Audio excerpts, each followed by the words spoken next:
There is something deeply strange about the way Dunkleosteus was built. Not its size or what it hunted, but the material covering its body. Because Dunkleosteus did not have scales like almost every other fish in the ocean. It did not have the kind of flexible outer layer that most sea creatures depend on for survival. Instead, it was covered in thick, rigid plates of solid bone, the kind of material that nothing in its ocean could bite through. And for a very long time, scientists assumed that made it untouchable. But here's what they did not immediately consider. The same armor that made Dunkleosteus impossible to kill from the outside may have been creating a very serious problem from the inside. A problem that took millions of years to fully reveal itself, and a problem that scientists are still not completely finished arguing about today. Most people hear the word armor and picture something like a shell, like a turtle, or a hard outer covering sitting on top of the animal that it can retreat into or hide behind. The armor of Dunkleosteus was nothing like that. What covered this animal was something far more integrated into its actual body.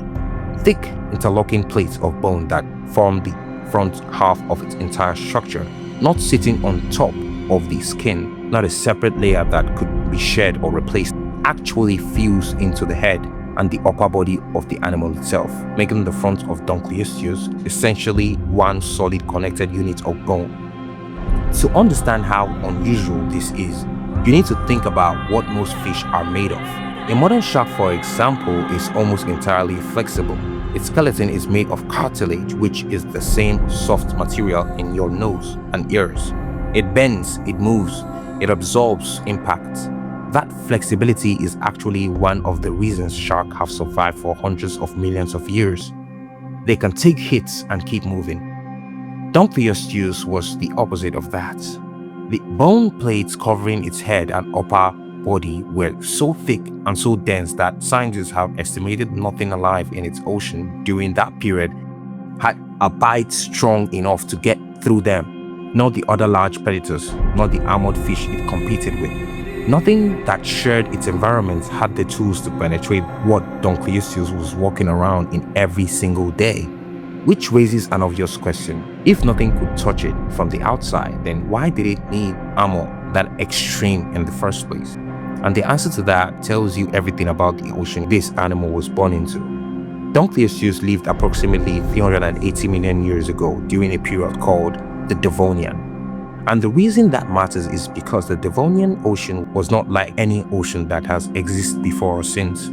This was the age of fish, not fish as we know them today, not the relatively familiar creature swimming in modern oceans, but ancient experimental versions of fish that evolution had not yet settled on a final design for.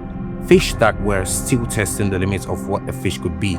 And many of them were testing those limits in the direction of becoming as heavily armored and as dangerous as possible. The group Dunkleosteus belonged to was called the placoderms, which simply means plated skin. And the placoderms were the dominant group of vertebrates on the entire planet during this period. They came in every shape and size imaginable, small bottom feeders, mid-sized hunters, and at the very top of all of it, the large apex predators that everything else in the ocean had learned to avoid. The Devonian Ocean was essentially an arms race. Every creature in it was either developing better weapons to hunt with or better protection to survive being hunted. Thicker scales, harder plates, stronger jaws, generation after generation pushing in the same direction because the alternative was being eaten before reproducing. And Dunkleosteus was the end result of that arms race, taken to its absolute limits. In an ocean where almost everything had some form of armor, the only way to stay at the top was to have armor that nothing else could match.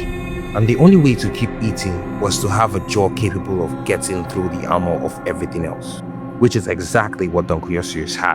But here's where it gets complicated, because building a body out of solid bone comes with consequences that no amount of evolutionary pressure can simply design away. Here is something that seems obvious once you hear it, but that most people never think about when it comes to armored animals. Bone is heavy, not slightly heavy, significantly heavy. The reason modern fish do not cover themselves in thick bone plates is not because evolution never thought of it. It is because the cost of carrying that much weight through water is enormous. Every extra gram of mass an animal carries in the ocean requires more energy to move, more energy to hunt, more energy to simply stay alive from one day to the next. A modern great white shark is fast, agile, and efficient in the water, partly because it is not weighed down by heavy bone. It can accelerate quickly, change direction, chase prey that tries to escape. Its body is built for movement first and protection second because in its ocean, that trade-off works. Dunkleosteus made the opposite trade-off entirely. All that bone covering its head and upper body made it one of the heaviest animals in its ocean relative to its size. Scientists believe this significantly affected how it moved through the water. Not a fast, open water pursuit predator built for long chases, more likely an ambush hunter, an animal that used the weight and power of its body to overwhelm prey at close range rather than running it down across open water. Think of it like the difference between a sports car and an armored truck. The armored truck can survive almost anything, but it is never going to win a chase. And for millions of years, that was completely fine because in the Devonian Ocean, the armor was worth the cost. Nothing could touch it, nothing could challenge it. The trade-off made perfect sense until the ocean itself started changing. And that is where things get interesting. Around 359 million years ago, something happened that permanently altered life on this planet. It is called the Late Devonian Extinction. And unlike the asteroid that killed the dinosaurs, which was a single sudden catastrophic event, this extinction played out slowly.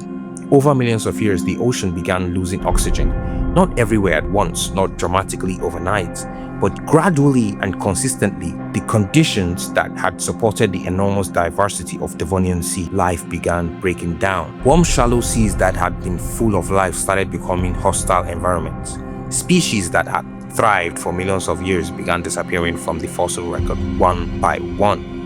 The placoderms, the entire group that Dunkleosteus belonged to and that had dominated the ocean for over 70 million years, were hit harder than almost any other group of animals. And here is where the armor becomes relevant again. An animal built for one very specific set of conditions does not adapt easily when those conditions change. The heavy bone plates that had made Dunkleosteus untouchable in a stable Devonian ocean became a liability in an ocean that was becoming less predictable, less oxygen-rich, and less hospitable to large, heavily built predators. Smaller, lighter, more flexible animals were better positioned to survive the changing conditions. They required less energy. They could move into different environments more easily. They were not locked into the specific ecological role that all that armor had been built for. Dunkleosteus was too specialized, too committed to a design that the world was moving away from. And so, one of the most heavily armored animals that has ever lived in any ocean disappeared. Not because something finally found a way through the armor, but because the ocean it had been built for simply stopped existing around it. Though whether that is the complete explanation is something scientists are still debating today. Here is what makes Dunkleosteus genuinely fascinating even today. Despite being one of the most studied armored fish in the fossil record, there are still fundamental things about this animal that scientists cannot fully agree on. The size is one of them, because the only part of Dunkleosteus that fossilize reliably are the bone plates covering the head and upper body. The rest of the animal was made of cartilage, just like a modern shark. And cartilage almost never survived millions of years in the ground, which means every reconstruction of Dunkleosteus you have ever seen, every museum model, every illustration, every size estimate is based on scientists making educated comparisons between the bone plates we have and the body proportions of modern fish. Some estimates put the largest individuals at around 6 meters. Others suggest they could have reached up to 10 meters or beyond. The honest answer is that nobody knows for certain, and the debate is still active in paleontology right now. And the armor itself still raises questions that have not been fully answered. Exactly how that bone was structured internally, how fast it could regenerate if damaged, whether different species of Dunkleosteus had different plates of thickness depending on the environment they lived in. The fossil record gives us enough to know that this animal was extraordinary, but not enough to know everything about how it actually lived. Which means every time a new Dunkleosteus fossil is discovered somewhere in the world, the picture gets a little clearer and a little more complicated at the same time.